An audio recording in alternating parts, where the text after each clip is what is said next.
entre Itália e Portugal, Luciana Fina investiga desde há muito a confluência entre o real e a imaginação reflexiva, isto é, as relações do documentalismo cinematográfico com a história, a sua memória, as linhas da arquitetura, as palavras e os significados da literatura, ou a expressividade formal das artes plásticas, questionando com acuidade e fascínio o poder da representação da imagem na sua relação com o sujeito, em especial os efeitos do seu cosmos, as suas referências e características no desenvolvimento da sua mundividência e responsabilidade social.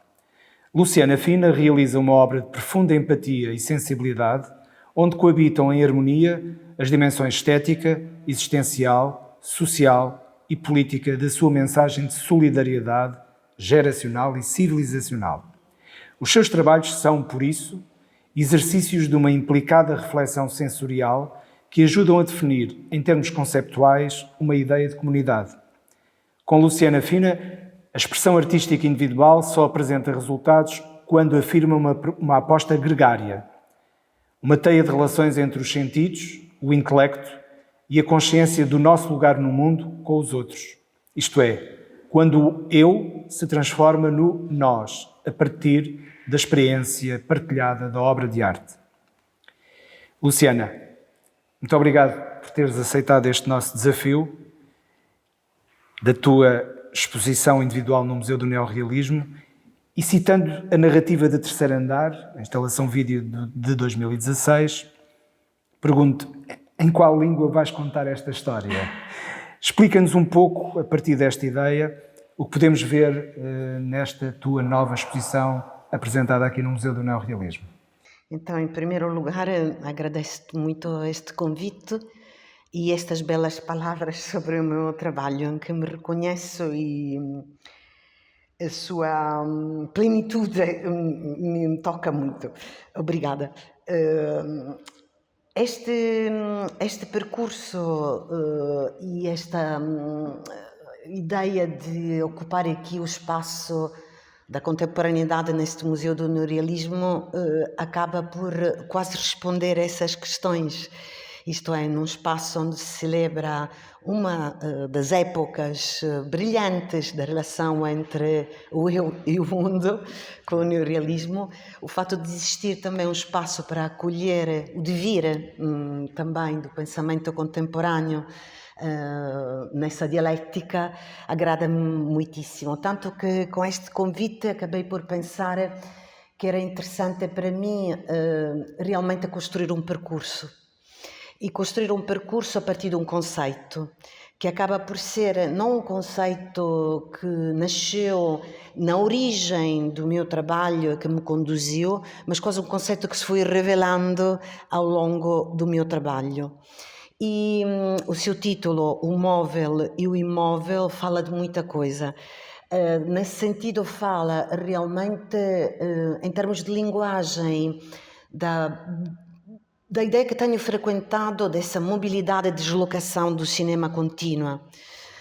O cinema desloca-nos do eu em relação ao mundo, coloca-nos nessa relação, mas também o cinema foi cada vez mais capaz, porque não é uma novidade, isto acontece desde as primeiras vanguardas, uma ideia de um cinema que se recoloca em cada época, em cada momento histórico, ou porque vivemos um salto tecnológico, ou porque vivemos uma época de complexidade, ou de conflito, ou de distopias. O cinema coloca-se perante isto tudo sempre com uma nova deslocação. E então tentando dialogar com as outras artes, tentando dialogar com os espaços de encontro com o espectador. E nesse sentido, para mim, tornou-se um terreno muito sugestivo e fértil para eu poder operar essas deslocações. E nesse sentido também, na altura em que me convidas a fazer uma exposição que tem diversos espaços, a ideia de criar um percurso também através do tempo, em que eu fui abordando essas deslocações do cinema a partir de algumas urgências que eu hoje posso também sintetizar pelo mesmo conceito, o móvel e o imóvel. E ali passo quase as questões dos temas que eu vou abordando, porque é a mobilidade do cinema, É essa dialética intrínseca do cinema entre o móvel e o imóvel, a sua temporalidade, que estabelece também essa dialética, a forma de estabelecer essa dialética numa peça fílmica e a forma também de a transformar numa peça instalativa ou num trabalho in situ ou num trabalho site-specific. Portanto, todas estas mobilidades interessam, mas também, em termos temáticos, a ideia do móvel e o imóvel que eu acabei por reconhecer ao longo do meu trabalho como um tema forte. Porque as peças que opto por colocar em sequência, diria, são todas peças que poderia dizer que chamam em casa o espaço do habitar e, portanto, o espaço da casa, mas também tudo o que tem a ver no nosso mundo com essa ideia da casa e do habitar e, portanto, também as nossas mobilidades, isto é, a mobilidade das gentes e a mobilidade aceite ou não aceite no nosso mundo.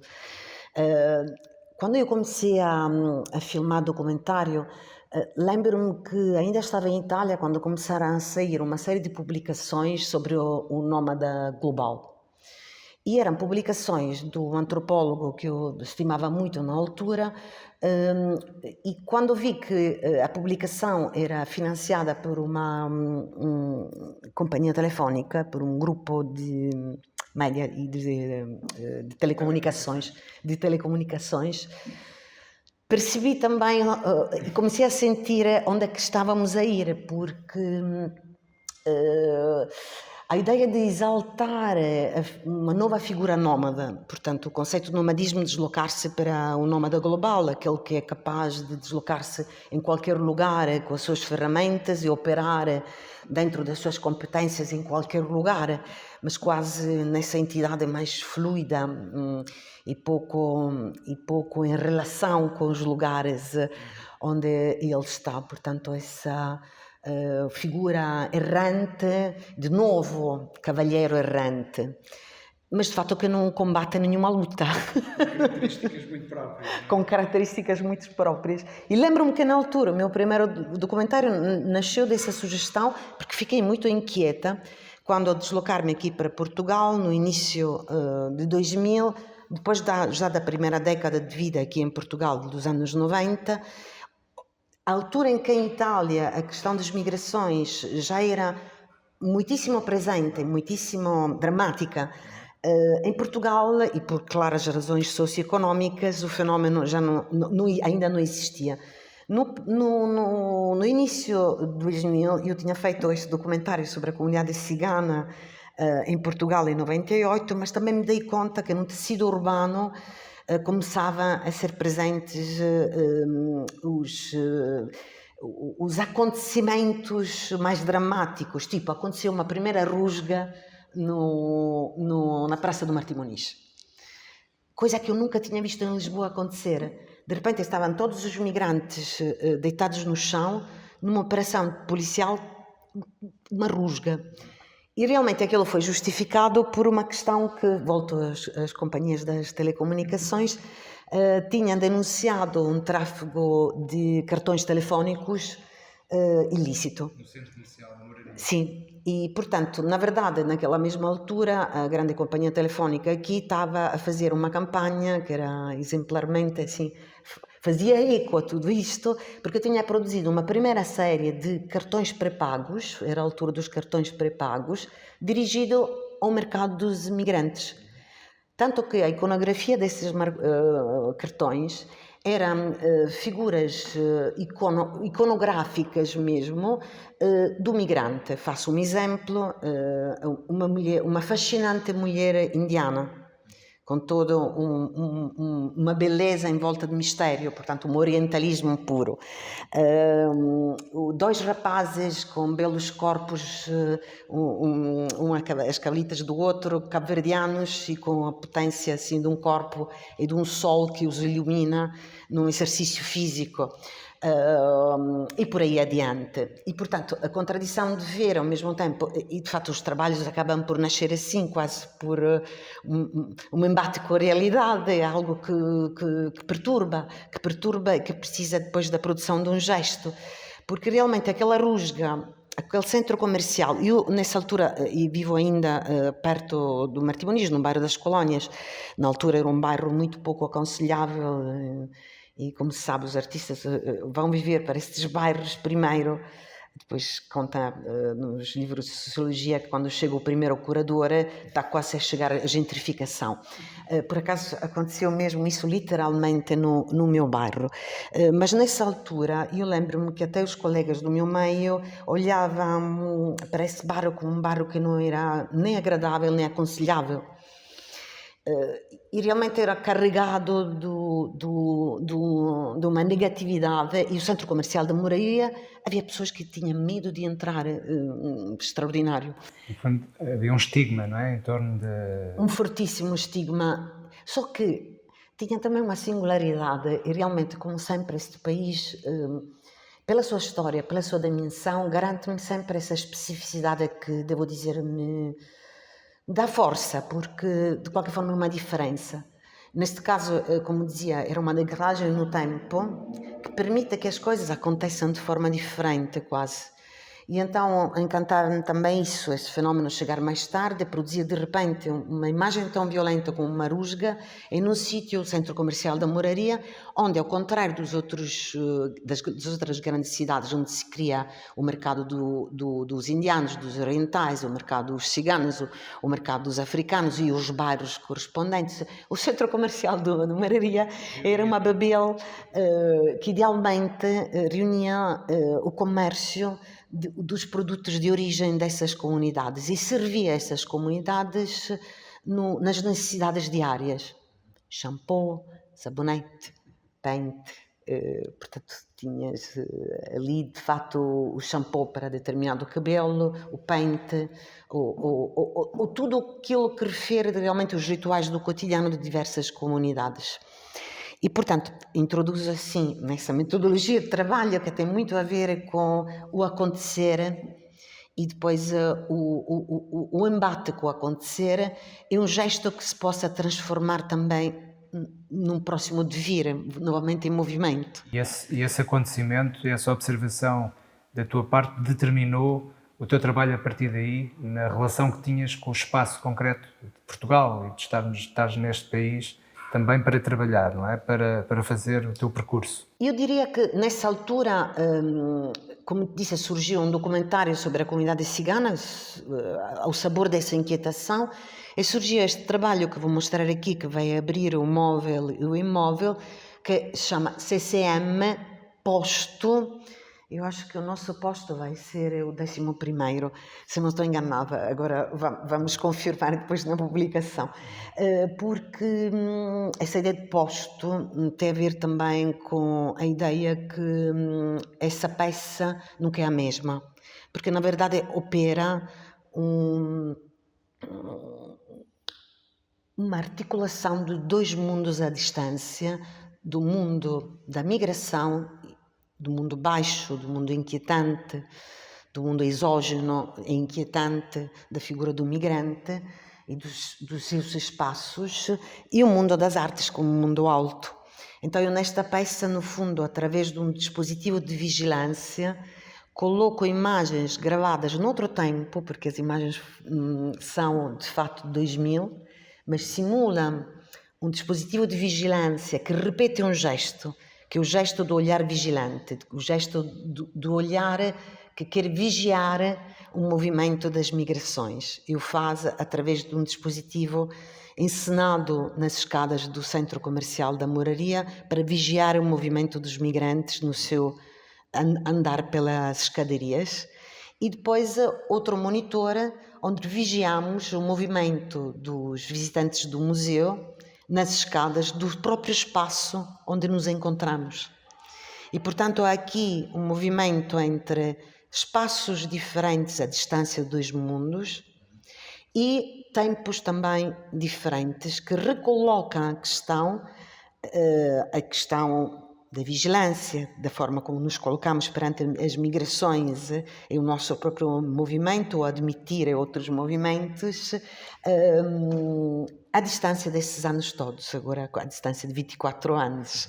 Portanto, Tudo isto agora para te responder a pergunta que é como, sim, estas peças determinaram, por exemplo, a produção de um filme, a produção de uma peça, e estão na base das minhas inquietações. Mas eu depois fui-me deslocando em torno desse conceito móvel e o imóvel, e é aí que consegui depois construir um percurso diverso, porque em cada peça a inquietação toma e assume um novo aspecto da questão, ou do próprio conceito do móvel e o imóvel, e, portanto, assume uma relação mais direta com o espaço arquitetónico, por exemplo, ou com o espaço linguístico, que é o caso do terceiro andar. É verdade que volta a um relacionamento íntimo e de proximidade entre mim como presença num prédio e duas mulheres da Guiné-Bissau, as suas línguas no plural, desde o fula ao crioulo ao português, e o espaço comum, o espaço linear do espaço comum, não as casas, mas o espaço das escadas do prédio, como um espaço partilhável dessa experiência linguística e arquitetónica vivencial. E, portanto, assume esses outros aspectos e, portanto, a matéria também do trabalho acaba por ser também a palavra e a língua. E na parte visual, o espaço arquitetónico, e, portanto, a Art Deco e os bairros do centro da cidade de Lisboa. Novamente, escadas. E eu também me dei conta que depois há esses retornos, portanto, não há só essa dialética móvel e imóvel, mas são figuras também que retornam no trabalho e assumem uma nova configuração. E então, por exemplo, as escadas voltam sempre, voltam muito no Muito meu presentes no teu trabalho. trabalho, não é? Sim. Em vários trabalhos teus. E depois os saltos, eu acabo de fazer um trabalho sobre 25 de Abril e, por exemplo, posso dizer, neste caso, as migrações propriamente não estão presentes como um tema dentro disso, mas o móvel e imóvel sim. E é fácil pensar como, porque estou a falar de revolução. Portanto, como dizer, o conceito de móvel e imóvel acaba por declinar-se e enriquecer-se e mover-se ele próprio por várias instâncias, assumindo novas matérias. Deixa-me aproveitar a tua deixa de reflexão também sobre os trabalhos, ou os diversos trabalhos que estão nesta exposição do móvel e imóvel, lembrando aqui e fazendo uma citação de um depoimento teu, recente, sobre o teu processo de trabalho, em que tu dizes o seguinte: o cinema entrega-se ao movimento e entrega-nos movimento. É preciso desconstruir e associar. O cinema ou o documentário não se assumem para mim como uma hipótese de revelação do mundo e, ao redefinirem-se constantemente, assumem-se como uma hipótese de estar ao mundo. Eu pergunto, o cinema e a arte são para ti uma hipótese de estares ao mundo, de te situares e agires? É esta dimensão que tu encarnas em cada um dos teus trabalhos. É uma forma não de tu interpretares o mundo, embora também o seja sempre em parte, mas mais do que isso, é uma forma de tu estares no mundo e para o mundo. Tem essa... a dimensão criativa do teu trabalho artístico precisa dessa capacidade de estar com o mundo e no mundo. Sim. É engraçado porque estas preposições todas, até continuava a sério, eu dizia de estar ao mundo, para e pelo mundo, e até poderia continuar, mas o para e o pelo também definem bem essa exigência. E por isso mesmo retorno a uma coisa que disseste no texto da introdução que me interessa, que é a relação também com o espectador, nesse sentido, porque o estar para e pelo mundo não retorna a mim. Na verdade, em muitas das minhas peças eu interpelo de formas diretas. É o circuito fechado, para falar agora de linguagem, é, por exemplo, a figura do circuito fechado, que não só existe por exemplo, no CCM, nesta primeira peça, como existem outras peças até cinematográficas. E ultimamente com Andrómeda levei o circuito fechado até a sala cinematográfica. E com um gesto inédito que é convocar a figura do espectador, a sua imagem, para dentro do espaço diegético da narração e cinematográfica e do espaço do ecrã cinematográfico onde o espectador nunca se vê representado. Ele integra este espaço em termos de integrar o tempo dessas imagens e a narrativa e entrar numa identificação nesse outro tempo, mas a sua própria imagem não está representada. Portanto, essa ideia do circuito fechado também tem a ver com isso, portanto, um estar para pelo mundo, a necessidade realmente, ou de fato a integração disso, porque depois é quase metabólico, diria.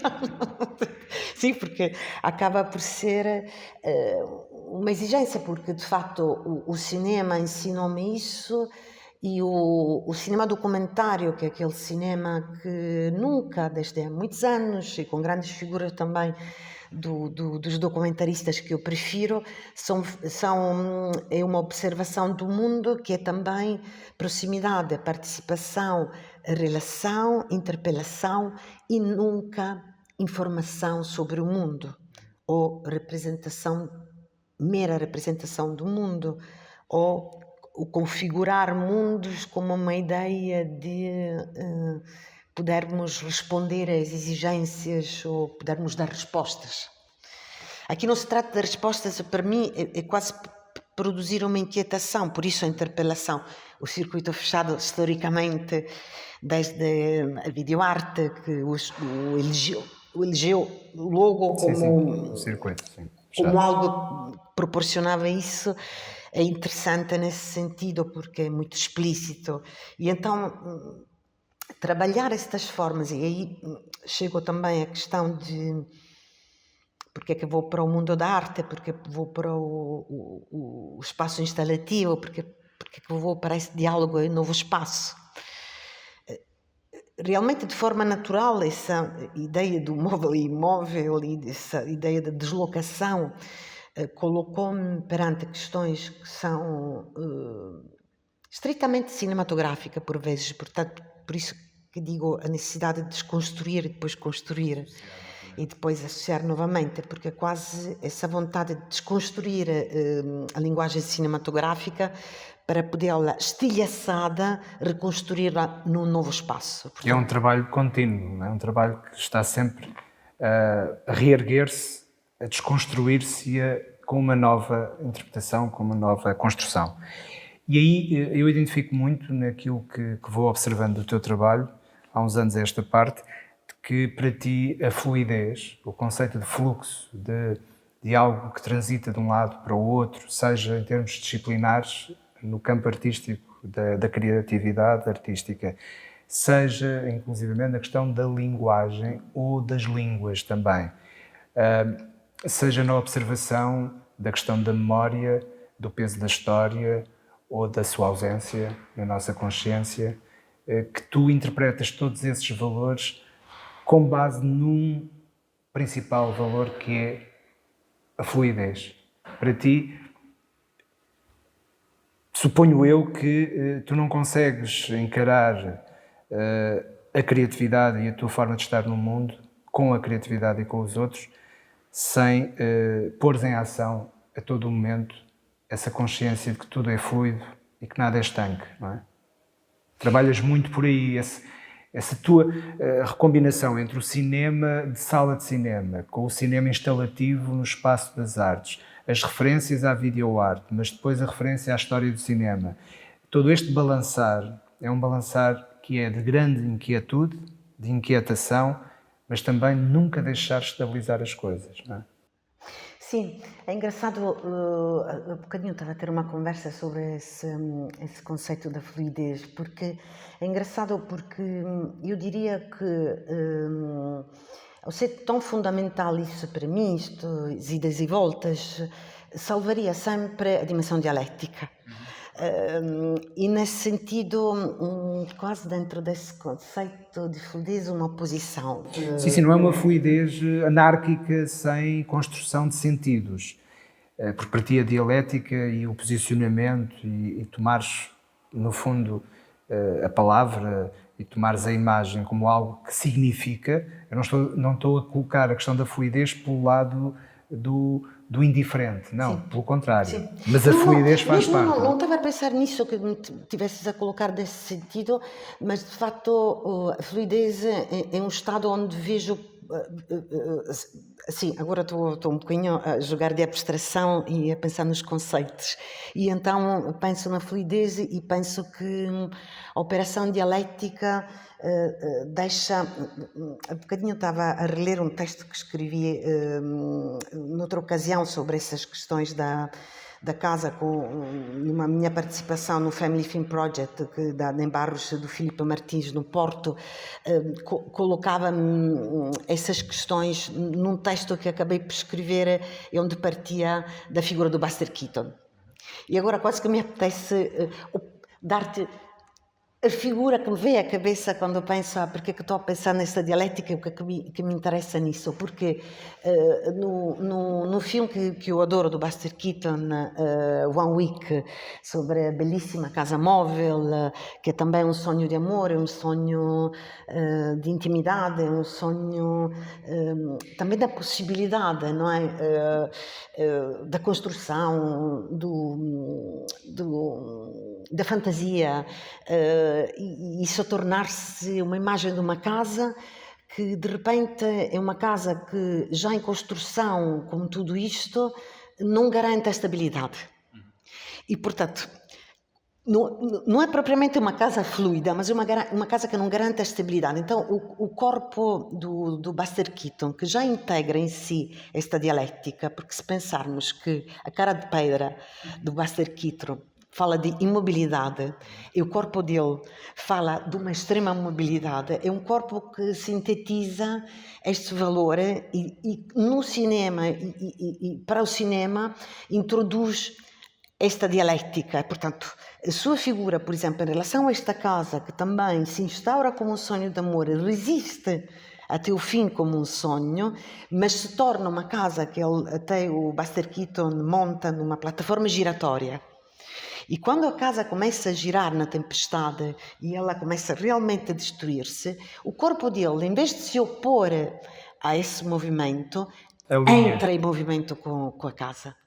E, portanto, é isso que me interessa, quase essa figura para mim explica tudo. Isso é uma metáfora da tua ambição de trabalho também, Sim, de algum quase... modo, que é envolver-te não é, completamente com essa desconstrução e com essa destruição, que é ao mesmo tempo a força do cosmos, que é a força da ação, não é? E que é mais forte que qualquer tentativa de estabilidade ou de fixação. Daí o móvel e o imóvel serem, no fundo, dois conceitos que entram em dialética e são absolutamente fundamentais na relação de um com o outro. E isso é também uma representação muito sólida do teu trabalho. Daí, penso eu, que o título e também o propósito desta exposição vai ao encontro precisamente da força do teu trabalho, que podes resumir quase nesse título, do móvel e do imóvel, e de como isso é, digamos que um motor fundamental da tua afirmação enquanto artista. Sim, realmente acabei, mais uma vez agradeço-te o convite, porque foi também a ocasião desta reflexão no sentido de unir ou pensar qual conceito eu posso propor ao Museu do Neorrealismo e ao David para que possa existir uma linha em que idas e voltas do cinema para a arte, do movimento para a imobilidade, do gesto nesse sentido, possa tornar-se mais significativo. E até realmente acaba por ser, porque as 4 peças têm umas vidas que também são muito móveis entre o espaço do cinema e o espaço da exposição, porque assumiram formas diferentes, valorizando uma ou outra instância e uma outra possibilidade. E também até tem uma peça que na verdade é um fim que não existe. Isto é, salvaguardo sempre essa ideia um bocadinho de ambição de retomarmos o sonho e a imaginação nas nossas mãos, não é? Aqui por uma negação, no fundo. Pronto, esta foi uma peça que eu acabei por conceber durante a pandemia e num momento de uma crise profunda da habitação em Portugal. E a crise da habitação, atenção, não é como nos conta, não é a crise da construção, isto é, a crise da habitação é uma crise especulativa, meramente especulativa. E, portanto, a exigência de dizer algo sobre isso, e quando recolhi no confinamento, e eu própria vivia o drama mesmo de perder a minha habitação por causa dessa especulação, que significava, lá está, para mim, na minha vida, e com todo este trabalho sobre o enraizar-se. Pronto, conheces bem as raízes que eu uso no terceiro andar, que são raízes lançadas numa ideia de enraizamento aéreo. Portanto, esta ideia da casa, de voltar a ela como uma ideia de enraizar, não para fixar o território do privado, mas para que esse privado possa dialogar com uma cidade interclassista, intercultural, aquilo que era Lisboa de antes. Senti que tudo isto estava muito em perigo durante a pandemia e agora continua a ser dramático. E o Cidade em Transe, de fato, acaba por cumprir esse desejo de afirmar isso através de um vai e vem entre o formato da instalação e o formato de cinema, porque nega o filme, porque é um filme imaginado, ou imaginário, que se chama Cidade em Transe, cuja campanha publicitária já foi realizada e, portanto, existem MUPs, existem cartazes que nos falam também de como a crítica internacional recebeu este filme sobre uma cidade em transe, que é claramente Lisboa e essa cidade que estou a contar, mas ao mesmo tempo fica não existe. Então assumiu um formato instalativo onde realmente esta campanha publicitária de um filme que não existe, que é uma cidade em transe, é dado como um filme a negro que contém a temporalidade de um diálogo entre pessoas que defendem a casa e pessoas que apoiam em perigo, que é um conselho de administração de uma seguradora que fala das estratégias especulativas em curso. Portanto, é uma espécie de jogo entre o puro universo da palavra, portanto, um cinema imaginado, um cinema falado. É um cinema falado que entrega ao espectador. Produz imagens, mas a partir daquilo que as palavras sugerem, não é? E lá está mais uma vez a interpelação do espectador. É o espectador que é chamado em causa, se ainda não se deu conta da dimensão fortemente especulativa daquilo que está a acontecer à cidade e ao país, e também além fronteiras. É obrigado, de certa forma, a imaginar quais são as imagens desta cidade ou desta realidade que está por trás deste diálogo. Portanto, é um cinema também que interpela a espectadora no sentido de despertar o seu imaginário e ter que criar as imagens desta cidade em transe. Claro. E digamos que antes de passarmos para alguns outros aspectos do teu percurso e do teu trabalho, já falaste um pouco sobre esta dimensão de teres 4 trabalhos neste vai e vem, neste móvel e imóvel, nesta circularidade dialética entre esses dois conceitos da mobilidade e da imobilidade. Também a inspiração no Buster Keaton, que vai estar muito presente também nesta exposição, mas queria que falasse um pouco sobre a dimensão mais disciplinar ou interdisciplinar da tua expressão no campo do espaço expositivo de um museu ou de um centro de arte, não é? Porque muitas vezes o teu nome e, portanto, a tua pessoa está associada também, é natural que esteja, à cinematografia, no sentido mais convencional do cinema de sala. Como é que tu te sentes? Eu acredito que tenho uma resposta na minha cabeça para esta pergunta que vou fazer, mas eu quero ouvir a tua interpretação sobre esta hipótese, que é: tu vês-te mais como cineasta ou isso é indiferente para ti, conforme as circunstâncias e as necessidades de afirmação de um projeto?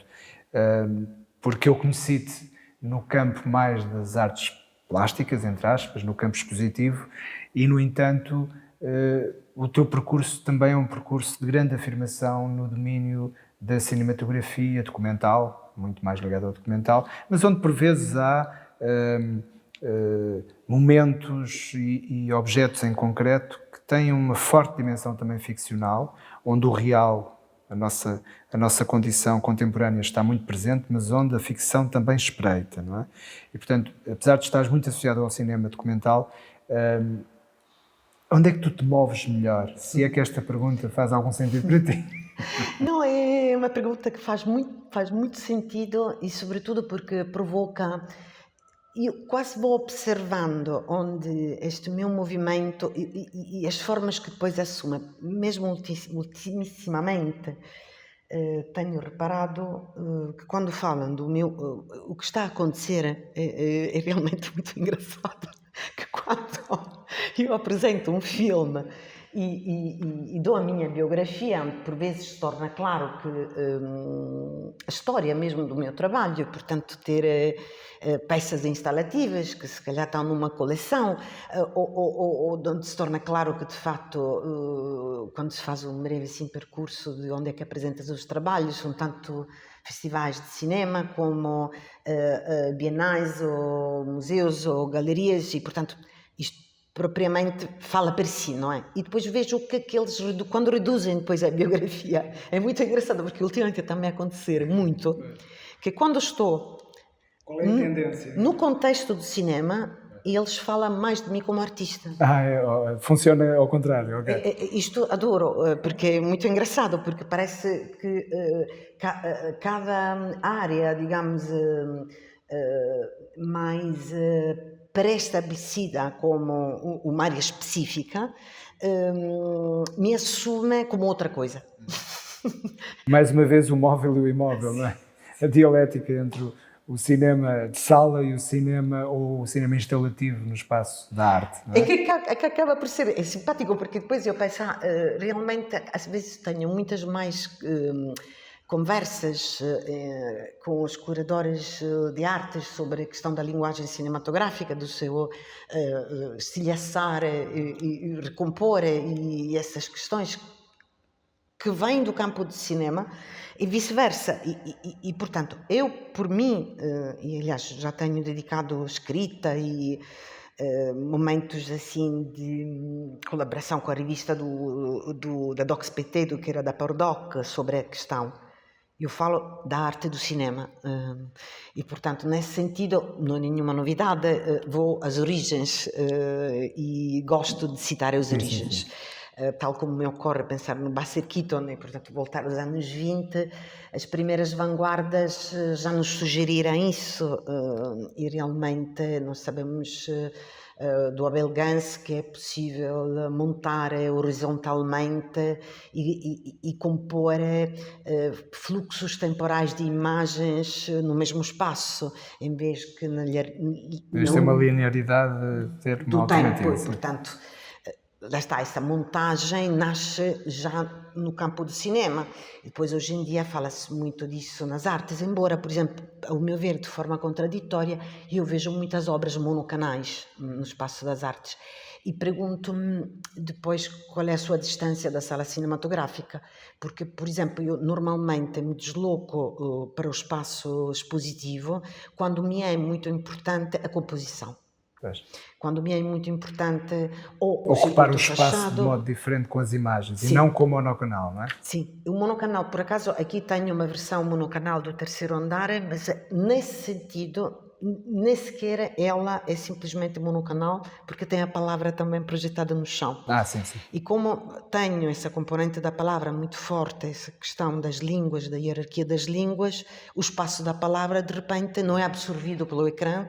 E tem uma autonomia, certamente. E tem uma autonomia, ganha uma autonomia. Portanto, quando eu preciso de fazer estas coisas, e de facto a minha primeira instalação, o primeiríssimo Champ-Portrait, é uma experiência absolutamente cinematográfica, também que remete, até diria lá que remete para a origem da pintura e para a origem do cinema. Para a origem da pintura com o retrato, porque eu quando fiz aquela peça no início de 2000, que foi a primeira peça instalativa, museal mesmo, o Champ-Portrait, a convite do Tandemage e com o Museu do Chiado, aquela peça acabava por surgir depois do meu primeiro documentário na altura em que me dava conta que a temporalidade da relação com o rosto do outro, na minha prática documental, era algo muito importante. Era muito importante porque focava o enfoque e a riqueza da experiência com o rosto do outro, colocava em causa todo o meu poder de representação. E nesse sentido, dava espaço a uma temporalidade que fixava a imagem mesmo entre mim e o outro, no espaço do olhar. E tinha acontecido, pronto, num primeiro documentário onde eu trabalhava com um patriarca cigano com uma certa idade e que se relacionava comigo como se fosse fotografia. Porque ele, depois de se tornar viúvo, deixou de ver televisão, porque eles têm umas regras, digamos, da tristeza, da perda do outro, que são incríveis. São incríveis porque, de facto, são muito julgadas, porque julgado o preto, vestir-se de preto e não sei o que, na verdade, transportam um sentimento incrível, porque a ideia que a tristeza da perda do outro ser possa deixar hábitos e marcas em nós, na nossa maneira de vestir, ou de pentear, ou de deixar crescer a barba, enfim, há algo incrível também nisto tudo que tem a ver com o tempo, com os sinais do tempo. Na verdade, quando eu estava com ele, como ele tinha perdido a relação com esse tempo televisivo, o tempo da imagem, o cinema, porque negava todas as formas de entretenimento, e ele, pelo contrário, tinha um culto das fotografias, porque tinha no quarto uma composição dos retratos de toda a família que andava para trás, também tinha estado em Moçambique, etc. Incrível. E, portanto, quando eu comecei a filmar com ele, eu dava-me conta que ele tinha uma atitude diferente dos outros, porque ele tinha muito a tendência a assumir uma postura estática.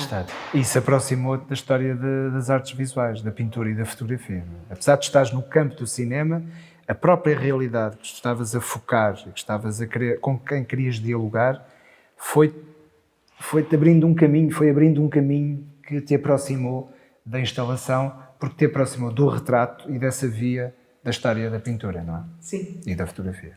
Porque essa ideia realmente que essa temporalidade possa estabelecer este espaço, apeteceu-me depois puxá-la até o limite.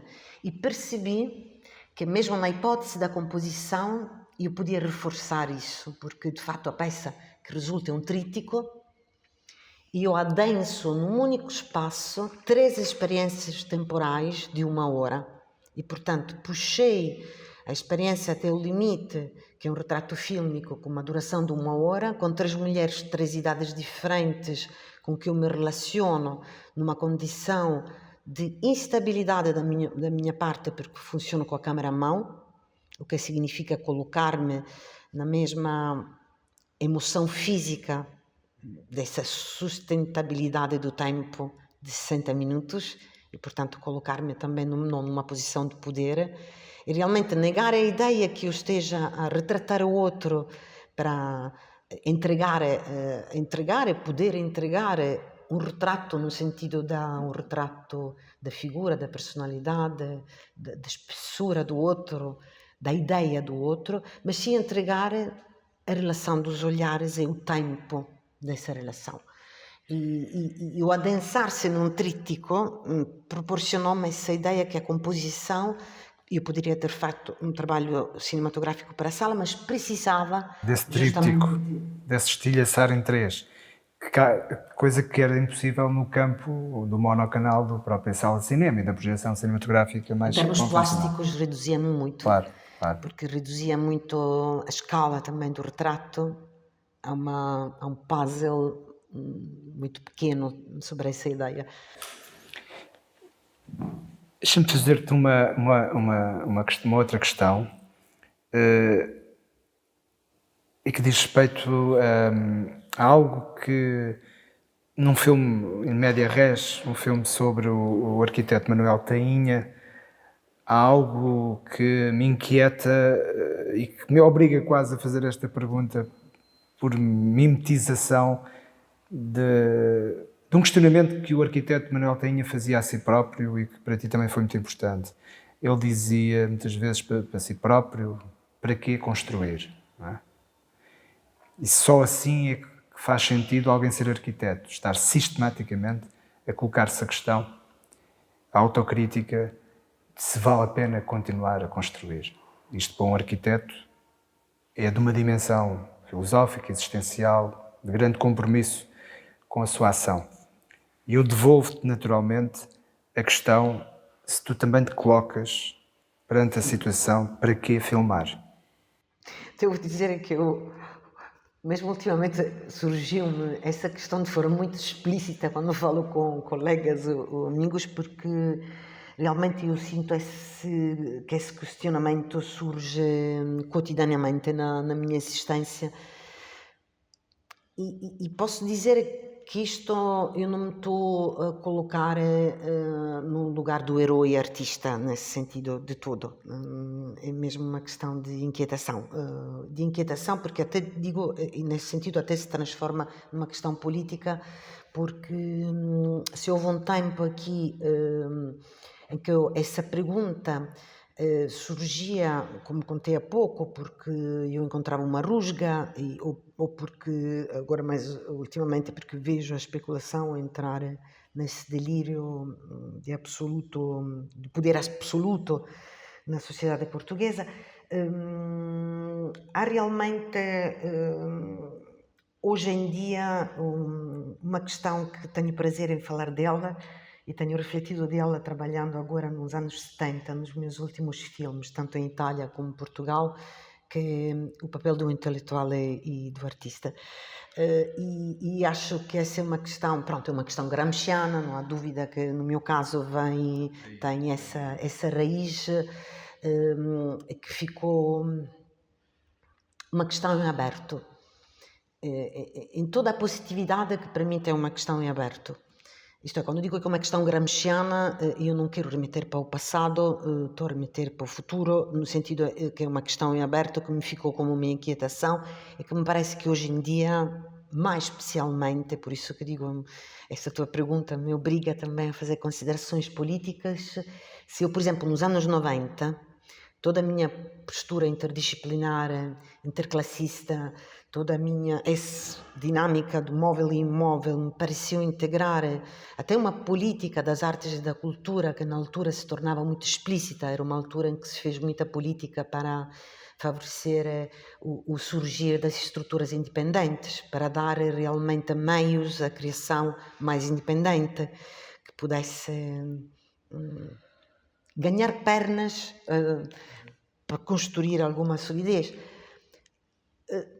Neste momento, eu às vezes até mais me pergunto todos os dias porque filmar e qual é a direção que tenho que tomar, ou se privilegiar até uma outra forma, estar mais nos museus, ou estar mais na sala, ou se estou na sala, quais são os festivais, etc. Porque me parece que em termos de política cultural eu encontro mais dificilmente o meu lugar. E não é porque eu não queira encontrar esse lugar, porque a mim me agrada muito a ideia de poder viver numa sociedade onde eu possa reconhecer o meu lugar, para operar outras escolhas, e serão sempre muito abertas. Não estou a dizer que quero um país dirigista nesse sentido, mas perceber claramente, realmente, qual é o meu papel neste presente é uma inquietação que eu tenho como própria. E, em termos de cineasta e artista, é uma pergunta que me se coloca muito, portanto, e também tem a ver com o lugar que a tecnologia... Estas perguntas abrem muitas questões. As minhas respostas depois ficam longas porque eu não posso eludir a questão tecnológica e que tem a ver com tudo isto, porque lá está, cabe ao cinema e cabe à arte perceber que forma entreter, que relação entreter com a tecnologia. Cabe-nos a nós. Claro. E lá, como diz o Adorno, como dizia na altura do advento da televisão, não será intelectual a torcer o nariz perante a nova tecnologia, será ele a perceber o seu lugar. Digo isso porque na aceleração do poder e da tecnologia na nossa sociedade, cabe-nos também perguntar-nos como filmar, por que filmar e como mostrar e que relação criar em torno disso com a tecnologia também. Pronto, é muito rápido. Eu sei que é uma questão muito ampla, mas como senti que foi algo que te apaixonou muito na relação de descoberta do percurso do arquiteto Manuel Tainha, esse questionamento constante dele próprio, quando vemos muitas vezes o modelo mais convencional da figura do arquiteto como alguém que quer fazer e fazer e fazer e fazer e fazer, não é? Ver alguém que tem essa capacidade de pôr travão e de parar para pensar é algo que eu acho que é quase inevitável também ligar-se à experiência de produzir imagens, não é? Sim. E agora, para uma última questão, que digamos que é incontornável fazer referência ao teu mais recente trabalho, o Sempre, que a partir de uma encomenda da Cinemateca, tu foste respigar de algum modo arquivos de imagem, e aqui mais do que falarmos um pouco sobre o filme, que acabará por ser inevitável, eu tenho muito gosto e tive muito gozo também em poder ver em estreia nacional no DOC Lisboa, muito recentemente. O que eu quero perguntar-te sobre o pretexto de falarmos um pouco sobre o Sempre, é perguntar-te qual é o peso da memória nas imagens e como isso te fascina, ou como é que tu trabalhas isso para, de algum modo, dialogares com as novas gerações. Queria terminar um pouco em torno desta questão, porque é algo também que une o teu trabalho, ou que liga o teu trabalho a este museu, que é a questão da memória histórica e de como ela funciona para nós, mas somos pessoas de uma geração onde a memória ainda tem importância, mas como é que tu vês o teu legado e o teu trabalho relativamente à ideia de história, de memória histórica, e de como é que a imagem do 25 de Abril e as imagens produzidas no tempo do pós-25 de Abril atuaram em ti e como é que tu esperas que possam atuar perante os mais novos? Obrigada. São muitas perguntas numa Não, só. mas obrigadíssima, porque são muitas perguntas e ligam a ideia de fundo que é realmente também, eu até pensei assim, a forma como podia tornar explícito isso na exposição com esta minha última criação, porque realmente os últimos filmes sobre os arquivos acabam por ser mais claros nesse sentido, a forma como encaro e trabalho a memória e a história através das imagens. Eu diria que com esses filmes de arquivo e com este Sempre, com o 25 de Abril, sobretudo, a ideia que realmente eu voltar a ver não diz respeito ao passado, mas diz respeito ao presente, é uma ideia da memória. Portanto, a memória acontece aqui e agora, como nossa relação com o passado. Mas acontece, a memória acontece. A memória não é um movimento da nostalgia, isto é, poderá ter essa dimensão da memória nostálgica que vai ao passado para depositar mas um é um sentimento. acontecimento do presente. Mas é um acontecimento. Quando está ativada, não é? Claro. Desculpa. E realmente o voltar a ver, o convidar o espectador, mais uma vez, o interpelar o espectador nessa postura, o voltar a ver para que a memória aconteça hoje, significa colocar em dialética o outrora e o agora. E depois tenho as minhas estratégias. Como dizia o Walter Benjamin, não é? Exatamente. E realmente, com as palavras do Ben, o voltar a ver significa também, ou essa dialética significa também aquilo que é a abertura de uma história anterior para a história ulterior. Que depois é toda a nossa relação com a modernidade, não é? Não fecharmos um capítulo ou sermos capazes de agarrar a dimensão da projeção de um sonho, de uma sociedade mais emancipada, através dessa história ulterior. Portanto, para mim a memória é isso. E eu valorizo imenso a história. Devo dizer que quando a minha, mesmo relação pessoal com a história, Na minha formação, estudar história foi algo fundamental, devo dizer. Ultimamente estava a explicar que quando estava a montar as imagens, eu, de fato, mesmo fazendo este filme sobre a Revolução, parto de muito para trás e vou para a frente, isto é, não queria contar o evento, a Revolução, queria contar um processo e, portanto, também nesse sentido... Começas com Mussolini, não é? Começas lá muito atrás. Começo mesmo muito atrás, porque aquele é um fim do arquivo que fala de Mussolini, portanto, começo da raiz daquilo que seria a minha memória do fascismo, através do magnífico filme da Cecilia Mangini, Allarme sem Fascisti, que realmente alerta a contemporaneidade dela em 62, que o fascismo não morreu em 45 com a libertação, mas que era preciso conhecer a história, voltar a olhar para aquelas imagens para perceber os perigos e a sobrevivência do fascismo a seguir. Pronto. Agora, voltando ao processo até de montagem e como isto se processa depois na montagem, eu lembro-me que ao longo da montagem tive a sensação de voltar a um momento em que eu fiz o exame de História Moderna e Contemporânea na universidade.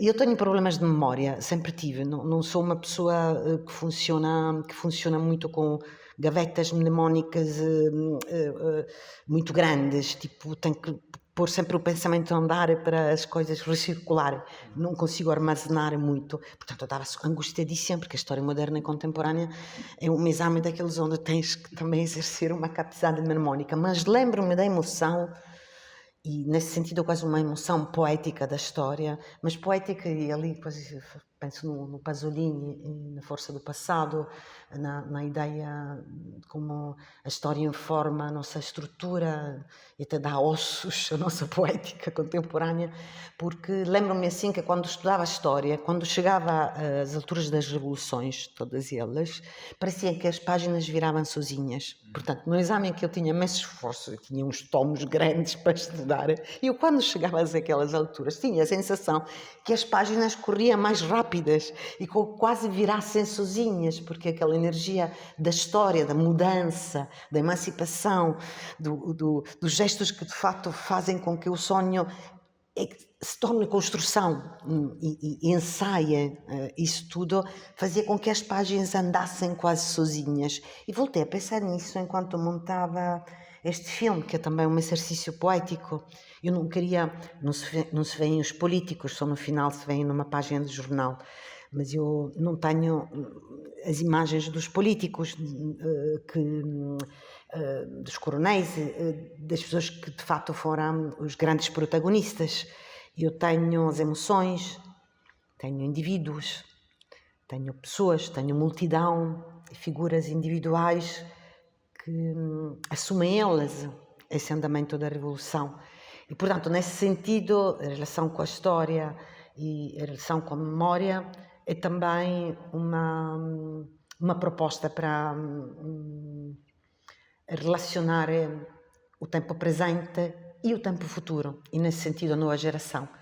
Porque, de facto, eu convoco, infiltro nas imagens do passado sons que têm a ver com o presente. Então, quando estou com as imagens... Das manifestações e do ativismo contemporâneo. Falo da greve climática através do som. E a coisa bonita é que ultimamente, anteontem, uma jovem voluntária do DOC Lisboa veio-me falar do filme e dizia-me, eu gostei muito do filme, e eu perguntei-lhe, por favor, diz-me mais, preciso de saber como é que chegou esse filme. Tu conheces a história de 25 de Abril e isto para ti foi um retorno? Ou foi uma primeira relação com essa história? E ela respondeu-me, não, eu conheço a história de 25 de Abril, só que nos contam sempre as mesmas coisas. E como a nossa geração gosta do autêntico, ele usou estas palavras incríveis, eu com o filme pude estar com coisas simples. E não construídas por uma narrativa oficial, não é? E ninguém me conduziu por essa narrativa, eu não tinha alguém a contar-me essa história e vi coisas simples que me contaram muito, portanto...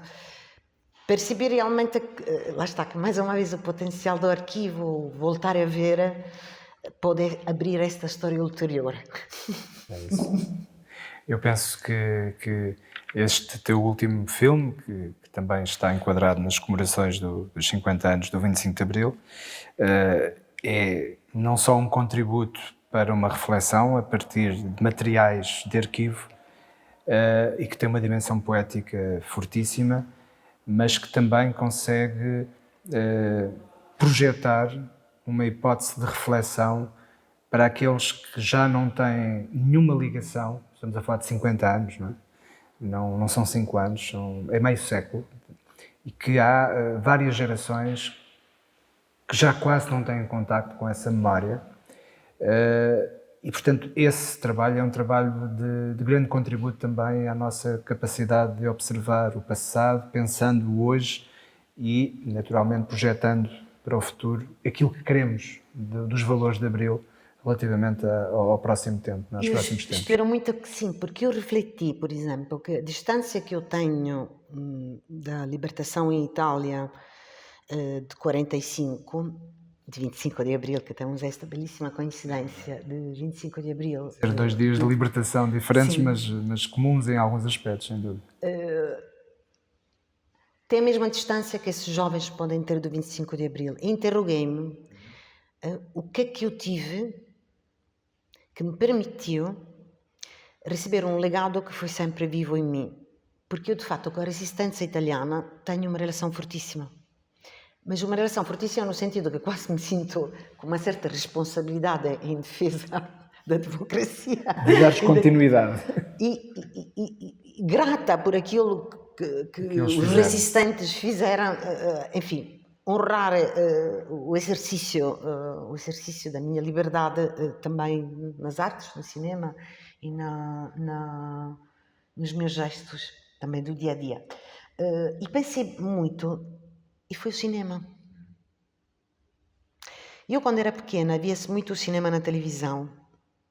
E o cinema do Rossellini, alguns filmes e alguns autores que criaram essa ligação com a memória do pós-guerra e com a memória e com os contos da resistência, o Paesà do Rossellini, ou mesmo outros filmes. Há muitos autores. No outro dia estávamos com o Carlo Lizzani, com os filmes do Carlo Lizzani na Cinemateca, e realmente também quem ensaiou um primeiro filme sobre uma história dos resistentes. Há muita cinematografia sobre os resistentes que eu fui bebendo ao longo da infância pela televisão. E essas referências cavaram fundo na tua sensibilidade, na tua projeção de futuro. E também, ao mesmo tempo, me dá uma experiência do cinema que foi fundadora de algumas instâncias muito importantes para mim. Como dizia o Fernando Lopes aqui, eu reencontrei este programa televisivo onde, em janeiro de 74, numa entrevista, portanto, poucos meses antes da Revolução, quando lhe perguntavam quais são as tuas esperanças, porque era janeiro, portanto, as clássicas entrevistas da projeção do ano, quais são as tuas esperanças para o cinema português? E ele dizia, em janeiro, algo premonitor, porque dizia: eu tenho esperança que daqui a uns anos se possa dizer que o que foi importante em 74 foi o cinema. E quando eu encontrei esta declaração de Fernando Lopes, fiquei super comovida, porque pensei, e ele de facto tinha razão. Ao voltarmos aos arquivos cinematográficos, eu dou-me conta que o cinema fez grandes gestos e que pelo cinema é possível realmente abrir esta história ulterior e consagrar essa possibilidade, essa hipótese. Tenho a certeza disso. Muito obrigado, Luciana. Obrigadíssima, David.